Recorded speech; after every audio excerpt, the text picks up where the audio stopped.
हे मन से म्हणजे जितनी चाबी भरी रामने उतना चले खिलौना असे गाणं आहे आपल्याकडे जुनं.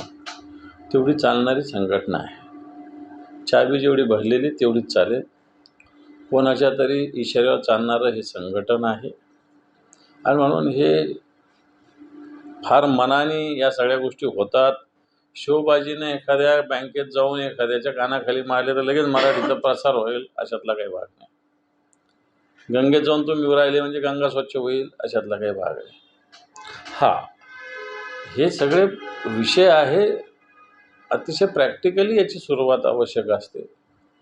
त्याला मला असं वाटतं एखादा बँक कर्मचारी किंवा गंगेत जाऊन उभं राहणं, समजा गोदावरीत जाऊन उभं राहणं यांनी हे सुधार होणार नाही. याच्यासाठी बेसिक सुरुवात सगळ्यांना करावं लागेल. पण करणारं कोण असतं त्याच्यात सरकार महत्त्वाचं असतं. आता हे सरकार कोणाचं आहे हे आपल्याला माहिती आहे.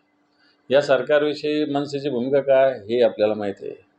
हे सरकार यावं अशी भूमिका सातत्यानं मांडलेली आहे. सभेमध्ये सुद्धा या सरकारविषयीच बोलले. शेवटी राजकीय पक्ष यांना राजकीय भूमिकासुद्धा घ्यावी लागते. परंतु ही राजकीय भूमिका घेत असताना आज वेगळी, उद्या वेगळी, परवा वेगळी, तेरवा वेगळी अशी मनसेची सातत्यानं भूमिका आहे. त्यामुळे हे आंदोलन शोबाजीचे आंदोलन मनसे करत असते. 2-4 दिवस त्याचं मीडियामध्ये येतं, पेपरला येतं, टी व्हीवर येतं. त्याच्यावरती या आंदोलनाचं कोणतंही महत्त्व नाही असं मला तरी वाटतं. सगळीकडे गॅस सिलेंडरचे दर 50 रुपयांनी वाढले आणि त्यानंतर आजपासून